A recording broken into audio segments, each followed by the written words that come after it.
مسجد الاقصیٰ کا وقف جو بنا ہوا ہے، وقف بورڈ بنا ہوا ہے، وقف بورڈ، اب وہ بورڈ جو ہے وہ یروشلم کے اندر جتنی بھی ہولی سائٹس ہیں، جیسے کہ ویسٹرن وال ہے، جیسے کہ عیسائی برادری کا وہاں پر وہ چرچ ہے جہاں پر عیسیٰ علیہ السلام کو وہ کہتے ہیں سولی دی گئی تھی، یا جہاں پر وہ آسمانوں پہ تیسرے دن زندہ ہو کے اوپر گئے تھے، یہ ساری سائٹس پلس بیت المقدس، ان کی دیکھ بھال کے لیے ایک وقف بنا ہوا ہے جس کے اندر عیسائی برادری کے بھی لوگ ہیں، مسلمان بھی ہیں۔ تو یہ وقف اصل میں اردن کے انڈر آتا ہے۔ تو اردن نے وارننگ دے دی ہے ان کو کہ اگر آپ دوبارہ گھسے مسجد الاقصیٰ کے اندر، آپ کی فورسز دوبارہ گھسیں تو اچھا نہیں ہوگا آپ کو، پھر ہم مجبور ہو جائیں گے جواب دینے کے لیے۔ جورڈن ٹائمز نے خبر لگائی ہے کہ Jordan warns of catastrophic consequences if Al-Aqsa is stormed again,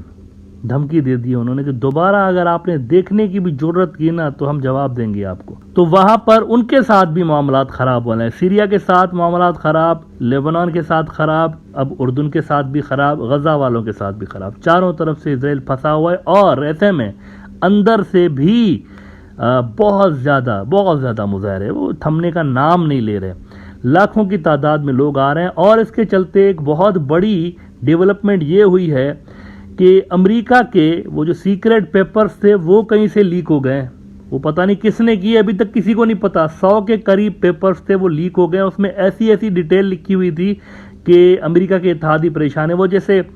cold war کے دوران خورشوف کی جو اسپیچ کی تھی خورشوف نے، وہ لیک ہو گئی تھی نا، آپ کو میں نے بتایا تھا کچھ دن پہلے، یہاں براڈر ویو کے اندر اس پہ بات کی تھی میں نے، اپنے بک میں بھی یہ ساری ڈیٹیل لکھی ہے، اگر آپ نے نہیں پڑھا ابھی تک تو ضرور پڑھیے گا، اس کی لنک نیچے ڈسکرپشن میں موجود ہے جہاں سے آپ لے سکتے ہیں یہ۔ تو خورشوف کی وہ اسپیچ تھی تو سیکریٹ اسپیچ لیکن لیک ہو گئی تھی، اس کے اندر اس نے کہا تھا کہ ہمیں اپنی پالیسی جو ہے وہ بالکل چینج کرنی چاہیے، اور اس کی وجہ سے سوویت یونین کو بڑا زبردست دھچکا لگا تھا، اور یہ ان کی کولڈ وار ہارنے کی یوں سمجھے کہ بنیاد خورشوف نے ڈال دی تھی۔ ایسے ہی امریکہ کی ایک پیپرز ان دنوں لیک ہو گئے اچانک سے، 100 پیپر لیک ہو گئے، اس میں سے 50 پیپر یوں سمجھے کہ پبلک نے پڑھ بھی لیا آگے منظر عام پہ، لیکن 50 ابھی نہیں ہے باقی۔ وہ جو 50 لیک ہوئے ہیں نا، اس میں کیا لکھا ہوا ہے؟ اس میں یہ لکھا ہوا ہے کہ یہ جو مظاہرے ہو رہے ہیں وہاں پر اسرائیل کے اندر، بے شمار مظاہرے وہاں پر ہو رہے ہیں، ان کے پیچھے خود اسرائیلی انٹیلیجنس ایجنسی موساد ہے۔ Now would you believe that؟ Mossad والے اپنے ہی پرائم منسٹر کو نکالنے کے چکر میں ان سے وہ بھی پھنس گئے کہ یہ کون بندہ ہے آگے یہاں پہ، ہارڈ لائنر جو وہاں پر آ گئے ہیں وہ ہمیں ایسی جگہ پر لے جا رہے ہیں جہاں پر ہم ریزسٹ ہی نہیں کر سکتے، ہم کن کے ساتھ لڑیں گے بھائی، ان کی پالیسیز ہی ایسی ہیں کہ ہمیں سب سے لڑنا پڑے گا۔ پھر موساد والے اس کو ہٹانے کے چکر میں ہیں اور وہ یہ سارے مظاہرے کروا رہے ہیں اپنے ہی پرائم منسٹر کے خلاف۔ ہارڈز ان کا بڑا اخبار ہے اسرائیل والوں کا، یہ رپورٹ کر رہے ہیں کہ leaked U S documents alleged Mossad encouraged Israel's anti-Netanyahu protests. A leaked Pentagon memo alleges that Israel's spy agency encouraged protests against the Netanyahu government's judicial overhaul. Mossad response false and unfounded. اسی کو پھر اسرائیل کے ایک اور بڑے news out late I-24 نے report کیا کہ Netanyahu's office denies reports that Mossad encouraged protest, لیکن امریکن انٹیلیجنس جو ہوتی ہے وہ جنرلی کریڈیبل ہوتی ہے۔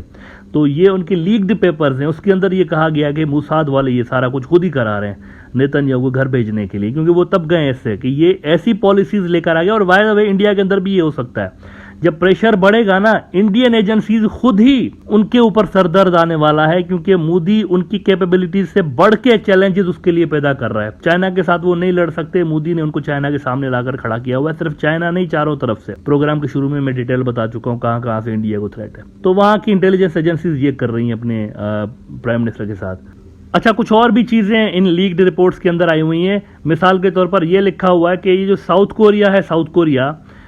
ان کے اوپر امریکنز نظر رکھے ہوئے ہیں، ان کے لیڈرز کے اوپر، اور ایون یہ زیلنسکی کے اوپر بھی نظر رکھے بیٹھے ہوئے ہیں۔ امریکنز کو بالکل ٹرسٹ نہیں ہے کہ یہ لوگ کیا کر رہے ہیں، کیونکہ اتنا تیزی کے ساتھ لوگ ان کو چھوڑ کے جا رہے ہیں، مختلف ملک ان کو چھوڑ گئے ہیں نا، ان کے الائنسز سے باہر نکل گئے، امریکہ کے الائنسز سے۔ تو امریکہ اب ان کے اوپر نظر رکھ کے بیٹھا ہے، زیلنسکی کے اوپر، ساؤتھ کوریا والوں کے اوپر نظر رکھ کے بیٹھا ہوا ہے کہ کہیں یہ بھی نہ نارملائزیشن کے چکر میں لگ جائیں ان کے ساتھ، چائنیز کے ساتھ اور رشینز کے ساتھ۔ تو یہ بڑے عجیب و غریب قسم کی صورتحال ڈیولپ ہو گئی ہے کہ امریکہ کے سیکریٹ ڈاکیومنٹس لیک ہو رہے ہیں اور ان کے اندر ان کے کچے چٹھے سارے کھل کے آ رہے ہیں، ان کے اپنے ہی اتحادی جو ٹاپ کے اتحادی ہیں ان کے بارے میں امریکنز کا کیا ویو ہے وہ کھل کے دنیا کے سامنے آ رہا ہے کہ نہ ان کو اسرائیل پہ بھروسہ ہے، نہ ان کو اس پہ بھروسہ ہے زیلنسکی کے اوپر، نہ ان کو کوریا کے اوپر بھروسہ ہے، ساؤتھ کوریا والوں کے۔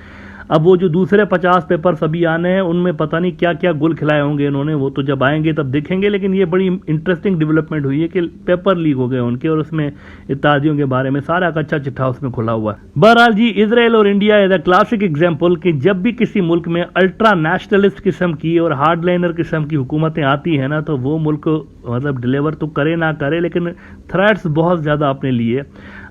کریٹ کر دیتا ہے، انٹرنل فرنٹس پر بھی اور ایکسٹرنل فرنٹس پر بھی۔